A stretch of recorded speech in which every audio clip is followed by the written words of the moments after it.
Hey YouTube, just want to apologize in advance for the AC noise. It's really hot and I don't plan on turning that off, so bear with me. Just kind of wanted to do a little update post. It's been, I think, 6 months since I posted a video. I've been more frequent, I guess, on my Instagram, but it's been a bit busy. And I kind of wanted to touch base on my S2000. December? Yeah, see, that's how far back. That's how far back it goes. I think it was around December. It developed a check engine light, cylinder one misfire. And initially, I was like, oh, what could it be? And so I swapped coil packs with 1 and 2 still there, the basic stuff. But it came down to it's kind of like, don't overthink something, just kind of go down, like, okay, let's check the compression. That's what I did, and leak down, and so forth.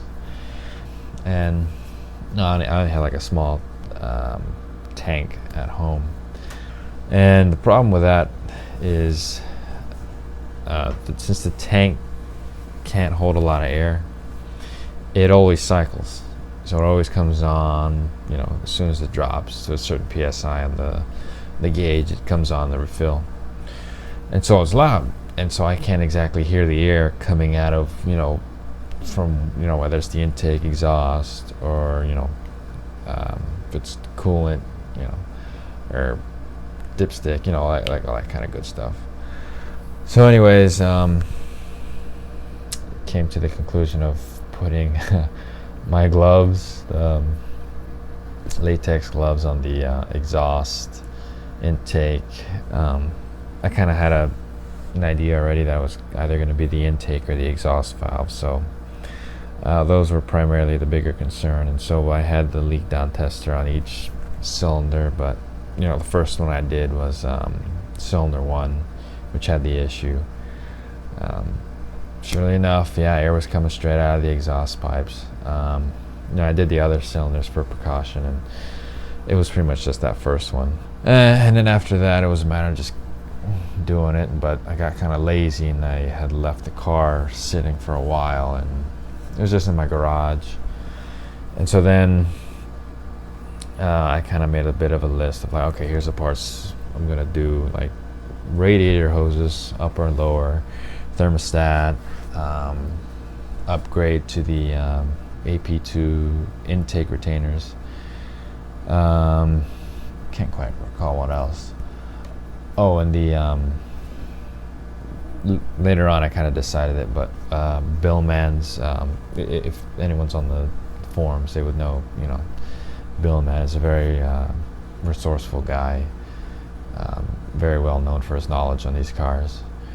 I reached out to him to get one of his timing chain tensioners.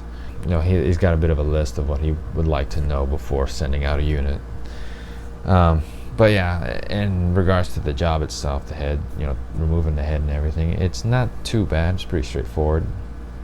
The way I did it was I left the intake manifold in place, so that I kind of just, took it out, so I didn't have to completely remove it, because to be honest, that'd be like another headache, in a sense of like just disassembling things, disconnecting, hoses here and there. The other thing was after I had taken the head off, was to inspect the cylinder walls, particularly because the S2000 engines have the FRM, the fiber reinforced metal cylinders. It has a different texture. When you look at them, it has like a white, kind of, not milky, but like I guess sort of milky, but like a white substance to it. And to my relief, at 173,000 miles, it looked pretty damn good to me. Each cylinder pretty much checked out, and I was happy. And so then it was just a matter of getting a matter of sending the head to the machine shop, getting that done, getting the verdict. It was a valve job. The machine shop said it wasn't too bad. It was just some stuff they needed to do to it, reseat the valves, that kind of stuff, and it had quite a bit of carbon built up. But in the process, and I know he says, Billman says, don't mill it, but in the process they ended up milling it just a bit.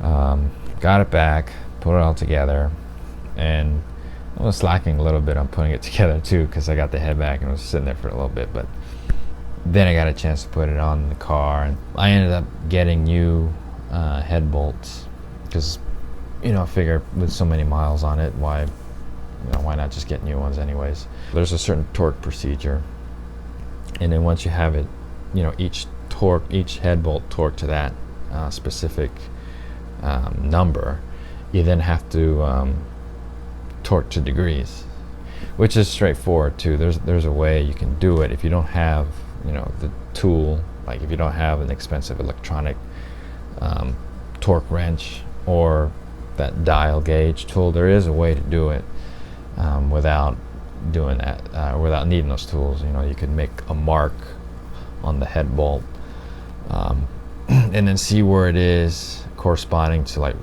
if it's right there along the side of the head or something like that. And then also when you do torque it, you'll be able to see, okay, if I do a full swing around here, is that 90 degrees? And you can kind of figure out. There are people out there who've done their own ways, tricks of being able to tell if it's 90 degrees, like a perfect, it's like a perfect that. So you can kind of tell, okay, 90 degrees, and then you can double check it with a mark. I think the hardest things, to look back at it, the hardest things I would say was changing the upper radiator hose, just because of the clearance in the back. Like anyone who's done it before, they probably know what I'm talking about. The clearance where the clamp is that attaches to the hose, and then where the hose is on the intake manifold itself. Just like how much clearance you have to work with to like wiggle that out while holding the clamp, and then pulling it. It's a bit of a pain. So I managed to do it with a vice grip, holding the clamp down and just managing a way to wiggle it out. And then the other thing probably being the intake manifold bolts. I mean, it was just a bit tricky, but not hard, I would say.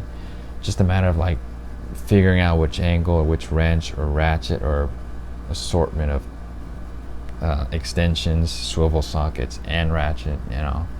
The service manual, I think it's out there for download on S2KI. Very resourceful, something a lot of people who own the cars should have. But the thing with the service manual is take it with a bit of a grain of salt, or at least know what you're going to be getting into, because there are certain steps of for example, like in the service manual, it would say, remove the intake manifold completely, or it's like a complete disassembly of things on the service manual, where other people who learn to work on the cars, who especially people who know what they're doing, the ins and outs of certain things, it's kind of like, well, you don't need to do this if you can easily get to it this way, or that way, that kind of stuff. I mean, if anyone right now is out there trying to tackle this, and you have any questions, go ahead, leave a comment. Hopefully I'll be able to answer it. But yeah, just check what's out there, cross-reference between people, I guess, in a sense of what works, what certain things work for them, what certain things work for other people. Like I said, like the type of tools you have also may limit you. Like for the intake manifold, for example, a combination of extension, swivel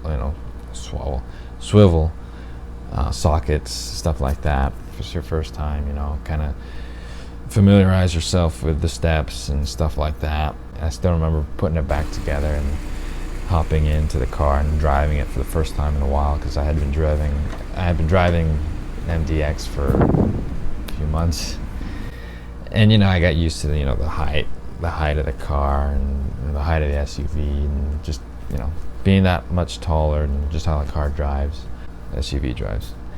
But anyway, so then when I got in the S2000, it was just like I got excited again. Like I just it just that low feeling, just rolling it into the gears, just getting the RPMs up. I was I was just smiling the whole time, because it was funny. Because as soon as I put the engine back together, I had to go meet a few friends at a house, and I went to go pick up my girlfriend. And the whole time I was just smiling. He was like, "Oh, you're really happy, huh?" I was like, "Yeah." Anyways, if you haven't checked out my other pages, my Instagram or Facebook, my Facebook kind of relays stuff that's on my Instagram. Like I said, I'm more frequent on there right now. Check it out. I should do an F1 video.